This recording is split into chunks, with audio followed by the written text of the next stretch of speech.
Hello and welcome to a video about Dwarf Fortress. Sort of. It's actually a video about Kitfox. This is a little conversation I had with Alexandra Orlando, the community manager at Kitfox Games. We talk a little bit about what it's like working with Bay12games, what it's like working on such an old crowdfunded game, as well as a couple tidbits about the industry.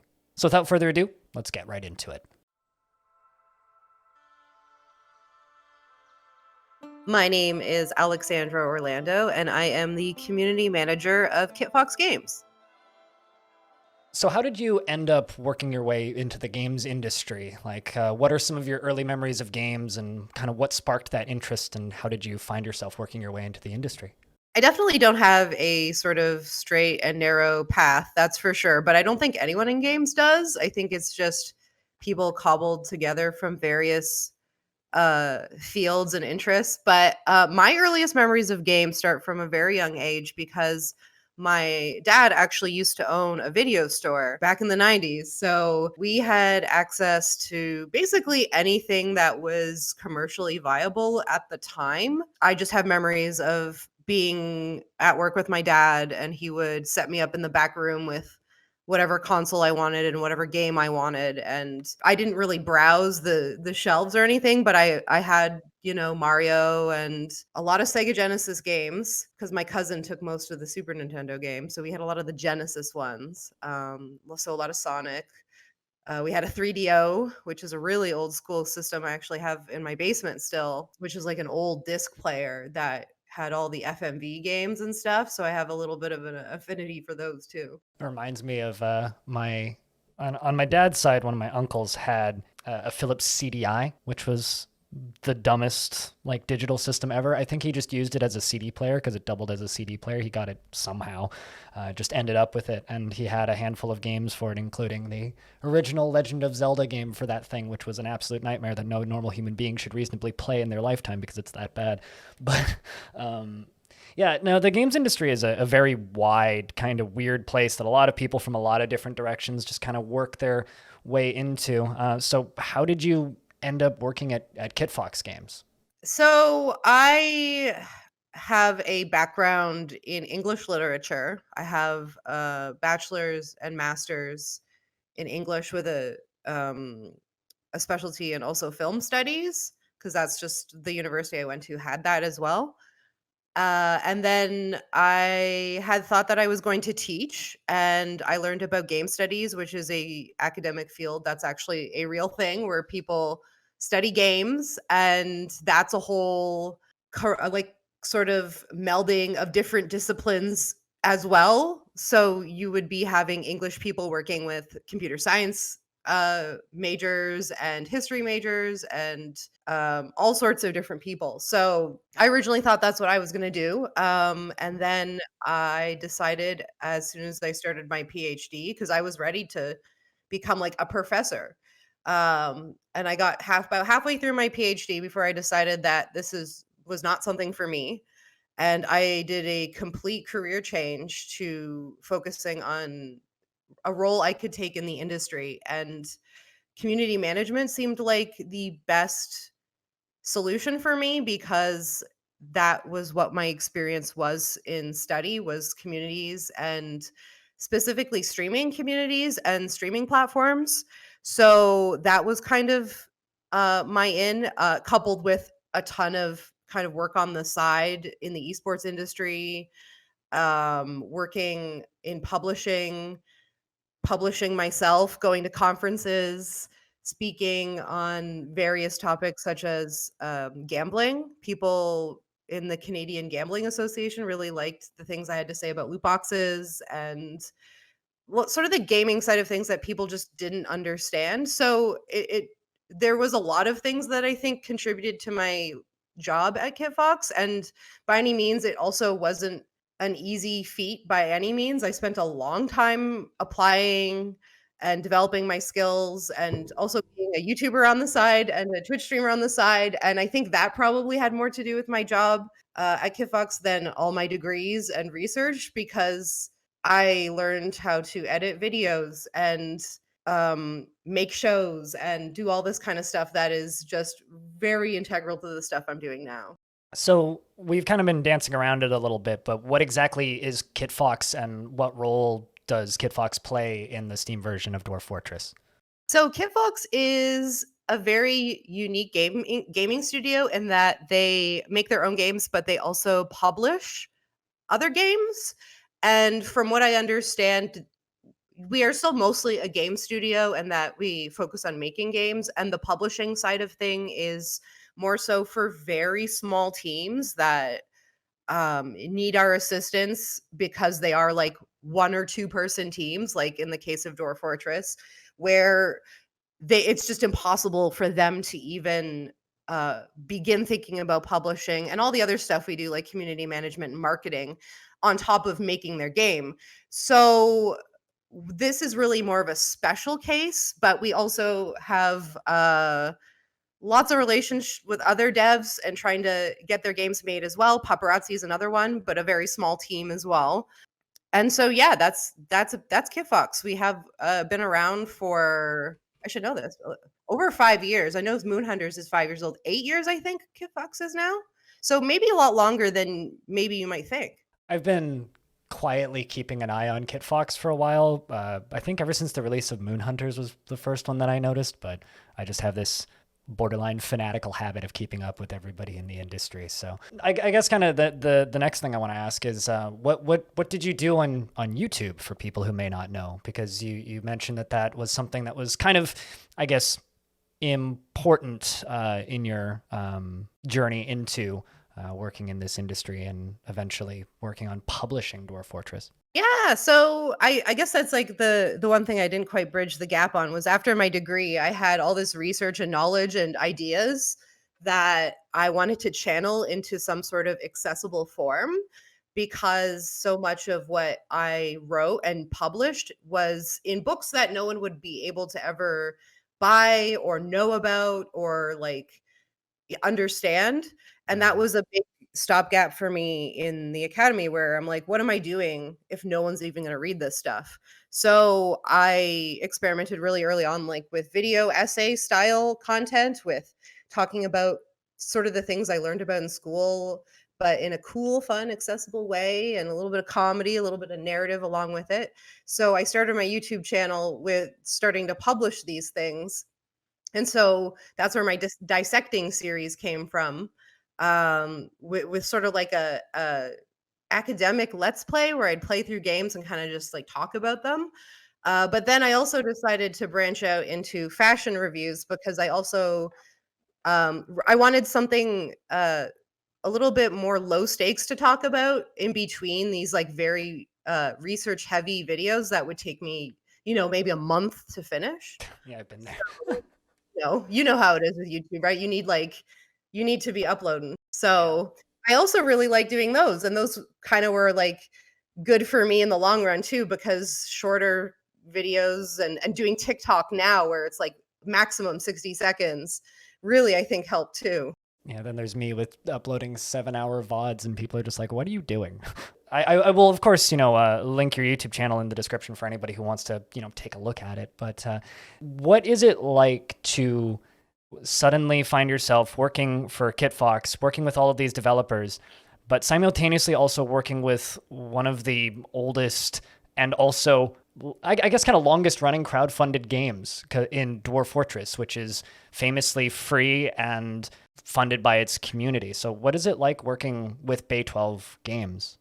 It's honestly it's an honor, to be honest, because I've always been aware of Dwarf Fortress's place in the history of gaming in general, so that's always been it's just everything about this has really been a dream job because I really have always dreamed of working in games in some capacity. So being able to just be in the room and listening to what I consider to be like geniuses talking about their process and what stage they're at and what it's all like it's just inspiring and I feel lucky to be a part of it. And that's all I like that's the only thing that's been really on my mind lately is just how lucky I am and how grateful I am to be a part of this because it's just they really are incredibly sweet, kind people, and there's no elitism. There's no like, oh, I'm Tarn Adams. I'm this big developer who's has all this knowledge and experience and you don't. It's like never like that. Never ever. So, like, I'm so thankful because I know that's not everybody's experience when they're working with developers or in the industry. So, yeah. That has always been even just sort of hesitancy of not getting into the industry earlier too. There's so many horror stories that have happened now. And when I was looking for work, I looked at Kitfox for a very, very long time because they do have very good philosophies around their company and how they run. And it's nice to see that, Tarn shares those beliefs and always has shared those beliefs from the beginning. One of my favorite earlier Tarn quotes is essentially, it's an honor to be able to make a game that's free, that people who cannot afford a computer that's been built in the last 15 years can run, even if it's poorly, can still play it. This Dwarf Fortress runs on anything, but not well on anything. Now, I kind of alluded to this earlier, but Dwarf Fortress is one of the original crowdfunded games. When you have a community that's been kind of stretched over, give or take a decade and a half, you run into a lot of separation. The community for Dwarf Fortress is exceptionally segmented. It's split between subreddits, forums, Discord servers, image boards, and private forums, and any other edge of the internet you can go to. You'll probably find something related to Dwarf Fortress and a little community there between English speaking and non-English speaking. For considering it's a game that's not even translated into the other languages, there's multiple wikis dedicated to specific languages. Do you think that this separation will impact the Steam release, and do you guys have any plans to kind of address this problem? One of the first things that I did when I started my role was I did a complete evaluation of the Twitch community and the YouTube community on Kitfox, just to see like what's that like.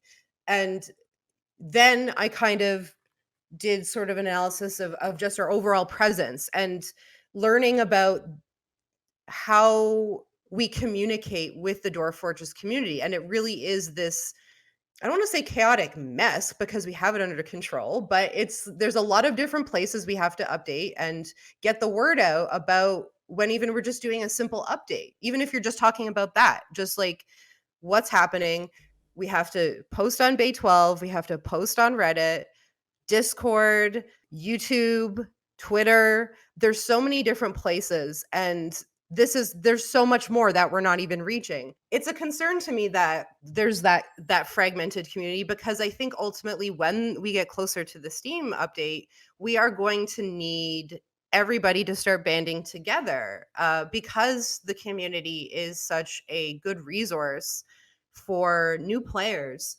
It's so important that we have people that have experience kind of welcoming new people in and showing the new people what it's all about and teaching them how to play and love the game, because that's ultimately the only thing that's going to make this community grow and flourish. And I think it's always been around, but it's it hasn't really flourished yet because the game isn't out yet. So there's still tons of people that probably don't even know about Dwarf Fortress this will be totally up their alley. So I think it's important that we sort of not only reach everybody, but sort of combine communities even to try and just let people know, hey, we're here, we're a resource. Let's sort of like continue these conversations in one central place. And I just think that's like the healthiest thing. So kind of like bouncing off of that subject a little bit, what are some things that the community can do to assist with new players coming into the game now and the inevitable influx of people with the Steam updates release? I think that Twitch is going to be a really important place. So obviously you're like very much a central figure to that. And I'm sure you can speak a lot to this, because Twitch has become one of those places where people almost immediately go for questions about a game, because it's almost like there's a live person playing at any time that can answer. So you really are kind of front line in some regards to these things. So I think obviously being friendly and welcoming and to everybody is always important, but also telling people about the Discord, because the Discord is kind of where the combination of information and support is at the same time most easily accessible. Obviously Reddit is great too, and Bay12 is kind of the central hub for like being connected to Bay12, obviously.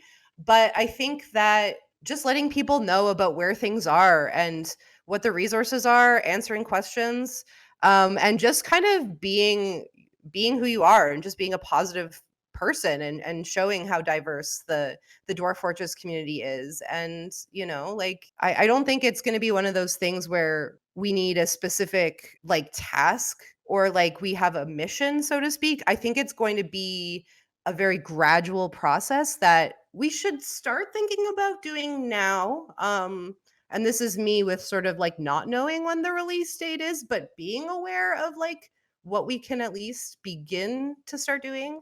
Because there is an end in sight, believe it or not. So now's the time when I think we don't have to do anything quite yet, but at least being aware that there is this large group of people that will love this game. I think I'm sorry I'm rambling here, but I think there's this idea that the game is not, people won't like Dwarf Fortress because it's so old or because it looks bad or because there's no like typical movement animation and like a lot of things that we're used to seeing in modern games. But I actually think that a lot of people appreciate that older school way of doing things, and there are people from that era that, you know, are familiar with the way computers worked back then. And also a lot of people that just really like the idea of having a fully customized world and an instance that is totally unique to them and telling stories about that world.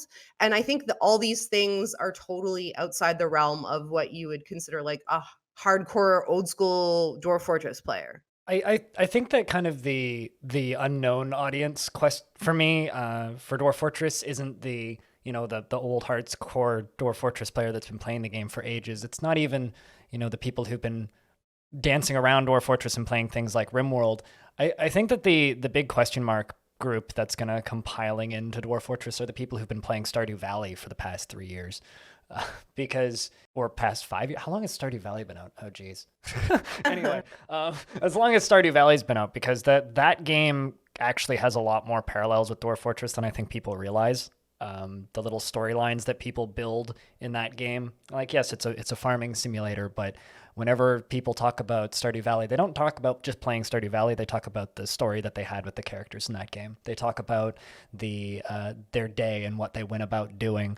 It's very, like, I see a lot of parallels between the two, and it's something that I'm very interested. I mean, I guess what the current player base is very focused on. Let's find the most elaborate way possible to send goblins into the sun. But I'm curious to see what changes happen with the wider community when the Steam version happens, and I'm very, very excited, frankly. I always encourage people to just stream the game with no audio if you are interested in helping the game out, and just answer questions via text if people ask, because always having a handful of streams up, even if very few people are watching, is very helpful to any directory on Twitch. Oh yeah, absolutely. And just like having a person there and just having the game running is like, it's great. It'll be really interesting to see what specifically Twitch looks like in regards to Dwarf Fortress. I definitely want to, I definitely have big plans for when we get closer to the release as far as getting some people on camera and just having some fun. But I think that one of the cool things is that you're going to see a bunch of fortresses happening at once. And the directory is going to be full of people. And I think no matter what they're doing, I think it's going to be really awesome to just pop in, see what their fortress is looking like, what they're doing, what they're handling, and you're going to go in another stream and it's going to be completely different. You're going to have a lot of streams that are pretty simplistic fortresses, and then there's going to be one guy just like animating a Mario on each floor. Like, it's kind of crazy the directions that people go with this stuff, but it's fantastic to see excitement around a game that I've either paid attention to or played on and off for the better part of a decade at this point. and it's great to have you on board. I guess kind of at the helm of Kitfox, leading us towards release. I guess kind of the question is, we are still a little bit of a ways off from the release of the Steam version, I think, based on the stuff that Tarn said a couple months ago to me when I spoke with him last. And people have actually been digging into the last interview I did recently and like pulling out tidbits and try to predict how much he has left at this point on Reddit, which I thought was quite amusing the other day. But with that aside, like what other things are Kitfox doing that people could keep an eye on until we get the release of Dwarf Fortress? Well, we have two big games coming out. Boyfriend Dungeon is obviously our biggest one, and that is our made by us. Kickstarted, I think it's with the Kickstarter was in 2018. 2018, yes. So that's going to be, we don't have a release date for that one yet, but we have said officially 2021, so very soon. And that is a hack and slash dungeon crawler dating sim involving dating your weapons as characters, and they transform into humans, and they all have different personalities, and it's so much fun. It's like just the soundtrack is poppin', like it's all this synth music. There's some songs with lyrics. I'm very excited for that. We also have Paparazzi, which is in development by Sunday Month, and that's a game about taking pictures of dogs. And it's the cutest game in the entire world. Also, a really good soundtrack. It's just wholesome fun, and that also doesn't have a release date. I'm sorry, I don't have any like release dates for you, but also very, very soon. I mean, at this point, I think the safest way to develop games is to just not put a release date on it, and then you don't disappoint anybody, and you surprise everybody when it's ready. Exactly. Although I must say, like, when we have the release date, that's the one thing I learned about working at the game studio. Once the release date is so important and everybody knows it. So it's really one of those things where you can't say it until you know the game is done. And when games are being worked on, I shouldn't say when the game is done, but like when you pretty much know it's going to be done. And when things just could go south anytime and you're working with so many different groups of people, it just really is not something you can say out loud until you know for sure. No, absolutely. I understand that. And then when you get the community excited, everybody goes in one direction. Like Exactly. And we want to make sure people know for sure, like it's coming, be ready, and people will need time to prepare mentally, I'm sure, especially for Dwarf Fortress. They need to take time off work. Yeah, with Dwarf Fortress, I see a lot of questions nonstop about release dates. And I think kind of the thing that I always tell people is just, it'll be out when it's out, and it'll be out eventually, and it'll be out before 2025. Way before then. I can promise you it'll be out before 2025.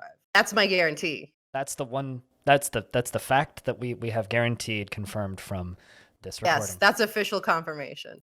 Unless something absolutely terrible goes wrong, knock on wood. I don't know. Yeah. Last 2 years, I wouldn't place. But let's just say, like, we've been dealing with this and we're still going. So yeah. If that gives you any indication about the resilience of this team. So with that, I think I have to say thank you very much for taking the time to pop on here on my YouTube channel and chat with me. And to anybody who watched this, thank you very much for taking the time to visit it. Please go and join the Kitfox Discord, which you can find down in the description, as well as all of the other ways that you can keep up with, Dwarf Fortress related things and other Kitfox related things. So thank you for taking the time to join me, and maybe I'll have you on again at some point in the future. For sure, and thank you for having me. I feel like I'm official now, being on the official Blind YouTube channel. This is very cool. My YouTube channel is about as official as I don't know, the knockoff aisle in Walmart, but I try. Oh, come on.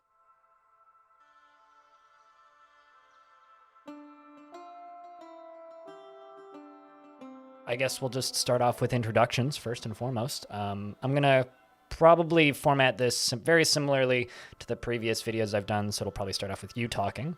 So if you could introduce yourself and just let people know who you are, we can start with that.